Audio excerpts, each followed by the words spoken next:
ரொம்ப ஸ்லிம்மா லைட் வெயிட்டா Asus launch பண்ண Zenbook 14 OLED நம்ம கையில இருக்கு. சோ இதுல என்ன மாதிரியான விஷயங்கள்லாம் கொடுத்திருக்காங்க, எதெல்லாம் பெஸ்டா இருக்குன்னு ஓபன் பண்ணி பாப்போமா.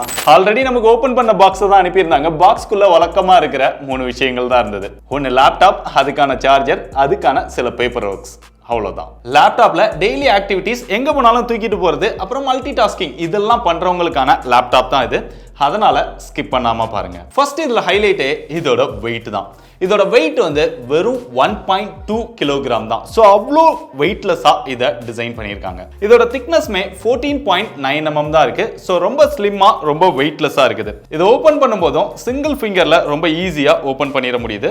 மேக்ஸிமமா 180 டிகிரி வரைக்கும் ஓபன் பண்ணிக்கலாம். லாஸ்டா போட்ட 4.5 லட்சம் ரூபாய் லேப்டாப்ல கூட இந்த அளவுக்கு ஓபன் பண்றது கொடுக்கல, பட் இதுல கொடுத்திருக்காங்க. பில் குவாலிட்டியை பொறுத்தவரையிலும் ஃபுல்லாவே மெட்டல்ல கொடுத்திருக்காங்க. பில் குவாலிட்டி நல்லா தான் இருக்குது. இது ஜேட் பிளாக் ஃபினிஷ் அப்படின்னு சொல்றாங்க. டிசைன் அப்படின்னு பார்த்தா ஆல்ரெடி Asusல நம்ம நிறைய மாடல்ல பார்த்த அதே மாதிரியான ஒரு டிசைன் தான் இருக்குது. கீழே Asusோட பிராண்டிங் லைட்டா கொடுத்திருக்காங்க. ஆனா இது கொஞ்சம் ஒரு ஷைனிங்கான டிசைனா இருக்கிறதுனால நம்ம கை வச்சோம் அப்படின்னா அந்த ஃபிங்கர் பிரிண்ட் ரொம்பவே கேப்சர் பண்ணுது. அது நம்மள ரொம்பவே டிஸ்டர்ப் பண்ணுது. இதோட பில் குவாலிட்டிக்காக வழக்கமா எடுக்கக்கூடிய மிலிட்டரி கிரேட் சர்டிபிகேஷன் இதெல்லாமே வாங்கி வச்சிருக்காங்க. 810H அந்த மிலிட்டரி கிரேட் சர்டிபிகேஷன் கொடுத்திருக்காங்க. சோ பில் குவாலிட்டியை பொறுத்தவரைக்கும் நல்லாவே பண்ணிருக்காங்க. இங்க கீபோர்டை பொறுத்தவரைக்கும் அந்த கீஸ் எல்லாமே நல்லா ஸ்பேசியஸா கொடுத்திருக்காங்க. டைப் பண்றதுக்கும் நல்லா சாஃப்டா தான் இருக்குது. யூஸ் பண்றதுக்கு நல்லா இருக்குது. பட் இந்த கீபோர்ட்ல டெடிகேட்டட் நம்பர் பேட் கிடையாது. ஏன்னா இது லைட் வெயிட்டா கம்பாக்டா டிசைன் பண்ணிருக்காங்க அப்படிங்கிறதுனால அதை நம்ம எதிர்பார்க்கவும் முடியாது. இந்த கீபோர்ட்ல சப்டிலா அந்த பேக் லைட்டும் கொடுத்திருக்காங்க.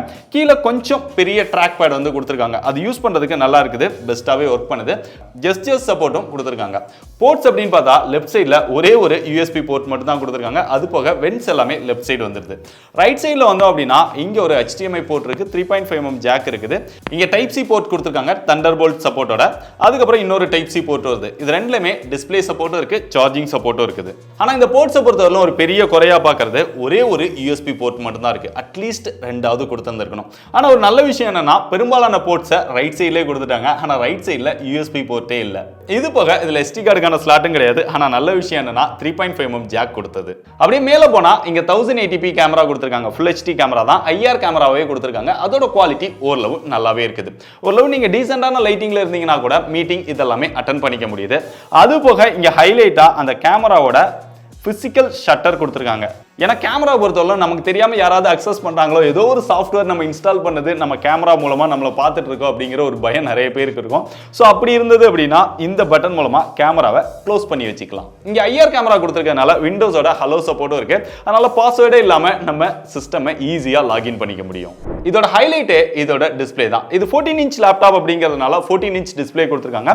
பெசல்ஸ் ஓரளவு சின்னதா இருக்குது அப்படின்னு சொல்லலாம். பட் பெசல்ஸே இல்லை அப்படின்லாம் சொல்ல முடியாது.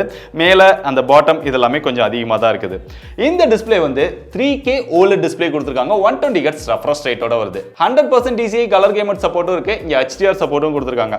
இங்க OLED டிஸ்பிளே 3K டிஸ்பிளே கொடுத்திருக்கனால நல்ல குவாலிட்டியா ரிச்சா நம்மளால கண்டென்ட் பார்த்துக்க முடியுது. அந்த விஷுவலோட எக்ஸ்பீரியன்ஸ் எல்லாமே நல்லா இருக்குது. OLED டிஸ்பிளே அப்படிங்கிறதுனால அந்த பிளாக் எல்லாமே நல்ல ஒரு டீப்பான பிளாக் கிடைக்குது. ஸோ விஷுவல் எக்ஸ்பீரியன்ஸை பொறுத்தவரைக்கும் ஒரு ஸ்டன்னிங்கான விஷுவல் எக்ஸ்பீரியன்ஸ் கிடைக்குது. இதோட பீக் பிரைட்னஸா 600 nits கொடுத்திருக்காங்க. அதனால நீங்க இன்டோர்ல யூஸ் பண்ணும்போது நல்ல ஒரு பிரைட்டரான டிஸ்ப்ளேவாவே நம்மளால யூஸ் பண்ணிக்க முடியுது. இங்க OLED டிஸ்ப்ளே கொடுத்திருக்கனால அந்த கலர் அக்யூரசி எல்லாமே நல்லா இருக்குது. போட்டோஸ் எடிட் பண்றதுக்கு இது ரொம்பவே பெஸ்டா இருக்குது. அதுபோல Netflix இந்த மாதிரி OTT கண்டென்ட்ஸ்ல எல்லாம் மூவி பாக்குறீங்க அப்படின்னா அந்த கலர்ஸ் எல்லாம் அவ்வளவு சூப்பரா எடுத்து தருது. சோ ஒரு நல்ல வியூவிங் எக்ஸ்பீரியன்ஸ் இங்க இருக்குது. அப்படியே மூவிஸ் பார்க்கும்போதெல்லாம் சவுண்ட் அப்படின்னு பார்த்தா அது ஓரளவு டீசென்ட்டான எக்ஸ்பீரியன்ஸ் கொடுக்குது. ஓகே, இங்க பெர்ஃபார்மன்ஸ் பொறுத்தவரை நம்ம பெரிய அளவுல சொல்ற அளவுக்குலாம் கிடையாது. ஒரு லைட் யூசருக்கு தேவையான பெர்ஃபார்மன்ஸ் தான் இதுல கொடுத்திருக்காங்க. இது வந்து AMD Ryzen அப்படிங்கிற ஒரு சிப்ல வருது. AI5340 அப்படிங்கிற ஒன்னு கொடுத்திருக்காங்க. 16 GB RAM கொடுத்திருக்காங்க. RAM எக்ஸ்பேண்ட் பண்ண முடியாது. DDR5 RAM தான் யூஸ் பண்ணிருக்காங்க. இந்த ப்ராசஸர் வந்து 6 core 12 threadsல வரக்கூடிய ஒரு ப்ராசஸர். இதோட பெர்ஃபார்மன்ஸ் அப்படின்னு பார்த்தா உங்களுக்கு ஒரு normal use day to day யூசேஜுக்கு ஓரளவு ஓகேவா இருக்கும். அதுபோக 512 GB SSDயும் இன்பில்ட்டா வந்துருது. இது நம்ம எல்லாருமே டெஸ்ட் பண்ணி பார்த்தப்ப இதோட ஸ்கோர்ஸ் அப்படின்னு பார்த்தா Geekbenchோட ஸ்கோர் வந்து சிங்கிள் கோருக்கு 2703, மல்டி கோரோட ஸ்கோர் வந்து 9462 வந்தது. GPU ஸ்கோர் வந்து 13000 தான் வந்தது. ஸோ இங்க இன்டகிரேட்டட் கிராஃபிக்ஸ் தான் கொடுத்திருக்காங்க. பெரிய அளவுல GPU எதிர்பார்க்காதீங்க. 3D Mark 10 ஸ்கோர் வந்து 2166 வந்தது. PC Mark 10 ஸ்கோர் வந்து 6379 வருது. Cinebench ஸ்கோர் வந்து சிங்கிள் கோருக்கு 1628, மல்டி கோருக்கு வந்து 9234 வந்தது. சோ பெர்ஃபார்மன்ஸ் பொறுத்தவரை பெரிய அளவுல எதிர்பார்க்காதீங்க. நீங்க அதிகமா டிராவல் பண்ணும்போது ப்ரௌஸ் பண்றதுக்கு இல்ல ஏதாவது டைப் பண்ணனும் இல்ல நோட்ஸ் எடுக்கணும், ஏதாவது PPT பிரசன்டேஷன் இல்ல ஸ்ப்ரெட்ஷீட் மெயின்டைன் பண்றது உங்களுடைய அபிஷியல் வொர்க் இல்ல ஸ்டூடண்ட் மாதிரியான சின்ன சின்ன வொர்க்குக்கு தான் இது ஓகேவா இருக்கும். அதே மாதிரி Photoshop இதெல்லாம் நம்ம டெஸ்ட் பண்ணி பார்த்தோம். லைட்டான சின்ன சின்ன போட்டோஸ் எடிட் பண்றதுக்கு ஓரளவு ஓகேவா இருக்குது.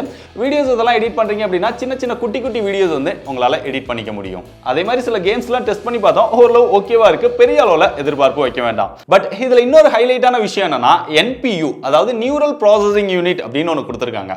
இது என்ன பண்ணும் அப்படின்னா நீங்க அதிகமா AI சம்பந்தமான டாஸ்க் பண்றீங்க அப்படின்னா உங்களுக்கு இது ரொம்பவே யூஸ்ஃபுல்லா இருக்கும். ஏன்னா 2025ல AI பத்தி பேசாத விஷயங்களே கிடையாது. எல்லாருமே AI சார்ந்துதான் இருக்கும். ஏதாவது ஒன்று தேவை அப்படின்னா கூட டக்குன்னு இப்ப கூகுள்ல தேடுறதை விட ChatGPTல கேட்கிற மாதிரி நிறைய பேர் மாறிட்டு இருக்காங்க. சோ அப்படி நீங்க ஏஐல நிறைய டாஸ்க் பண்றீங்க, இல்ல நீங்க ஏதாவது ஒரு வீடியோ கான்ஃபரன்ஸ் பண்ணும்போது உங்க பேக்ரவுண்டை சேஞ்ச் பண்றீங்க, போட்டோஸ் எடிட் பண்றீங்க, இந்த மாதிரியான விஷயங்கள்லாம் நீங்க யூஸ் பண்றீங்க அப்படின்னா உங்களுடைய ஏஐ சம்பந்தமான டாஸ்க்கு GPU யூஸ் பண்ணாம CPU யூஸ் பண்ணாம அந்த NPU வந்து ஏஐ சம்பந்தமான விஷயங்களை ஹேண்டில் பண்ணிக்கும். இதனால உங்க லேப்டாப்போட பெர்ஃபார்மன்ஸ் வந்து அடி வாங்காது. அதே மாதிரி GPU CPU யூஸ் பண்ணாம NPU யூஸ் பண்றதுனால உங்களுடைய பேட்டரியோட பெர்ஃபார்மன்ஸுமே பெட்டரா இருக்கும். சோ அந்த மாதிரியான ஒரு விஷயம் இந்த லேப்டாப்ல கொடுத்திருக்காங்க. சாஃப்ட்வேர் பொறுத்தவரை இது விண்டோஸ் லேப்டாப் தான். விண்டோஸ் 11 வந்துருது. MS ஆஃபீஸும் இன்பில்ட்டாவே கொடுத்திருக்காங்க. இதுல இன்னொரு ஹைலைட்டான விஷயம் என்னன்னா இதோட பேட்டரி தான். லேப்டாப் இவ்வளவு ஸ்லிம்மா இருந்தாலுமே இதுல 75 வாட் ஹவர் பேட்டரி வந்து கொடுத்திருக்காங்க. சோ பேட்டரி பெர்ஃபார்மன்ஸ் வந்து தாறுமாறா இருக்குது. நீங்க லைட் யூஸ் பண்ணா கூட உங்களுக்கு ஒரு 7 to 8 hours வந்து பேட்டரி லைஃப் தாராளமா வருது. அதுபோக இங்க சார்ஜர் அப்படின்னு பார்த்தா டைப் C ல தான் நம்ம சார்ஜ் பண்ணிக்க முடியுது. அதனால நீங்க எங்க போனீங்கனாலும் ஈஸியா வந்து டைப் C ல நம்ம வேற சார்ஜரை யூஸ் பண்ணி கூட சார்ஜ் பண்ணிக்க முடியும். 65 வாட் டைப் C சார்ஜர் வந்து கொடுத்திருக்காங்க. அதை யூஸ் பண்ணி சார்ஜ் பண்றோம் அப்படின்னா 1 ஹவர்ல 60% வரைக்கும் சார்ஜ் ஆகுது. சார்ஜிங் டைம் வந்து இன்னும் கொஞ்சம் கம்மியாவே இருக்கிற மாதிரி கொடுத்திருந்திருக்கலாம். சோ அப்படி கொடுத்திருந்தாங்க அப்படின்னா இன்னும் பெட்டரா இருந்திருக்கும். கடைசியா இதோட பிரைஸ் அப்படின்னு பார்த்தா இந்த லேப்டாப் வந்து 90,000 ரூபாய்க்கு சேல் பண்றாங்க. சோ 90,000 ரூபாய்க்கு இதை வாங்கலாமா அப்படின்னு கேட்டீங்கன்னா நீங்க வந்து ஒரு ஸ்டூடெண்டா இருக்கிறீங்க, எங்க போனாலும் எனக்கு லேப்டாப்பை தூக்கிட்டு போகணும், லைட் வெயிட்டா இருக்கணும், சிம்பிளான டாஸ்க் தான் பண்ணுவேன், இல்ல நான் ஒரு ஒர்க்கிங் ப்ரொஃபஷனலா இருக்கிறேன், எனக்கு சின்ன சின்ன டாஸ்க் பண்றதுக்கு டிராவல் பண்ணும்போதெல்லாம் எங்க போனாலும் லைட் வெயிட்டா தூக்கிட்டு போறதுக்கு வேணும் அப்படின்னு நினைக்கிறவங்களுக்கு இந்த லேப்டாப் வந்து செட் ஆகும். நீங்க பெரிய அளவுல பெர்ஃபார்மன்ஸ் எதிர்பார்க்கறீங்க, ரொம்ப ஹெவியான டாஸ்க்லாம் பண்றீங்க, இல்ல கேமிங்லாம் பண்றீங்க அப்படின்னா உங்களுக்கு நிறைய ஆல்டர்னேட் சாய்ஸஸ் இருக்கு.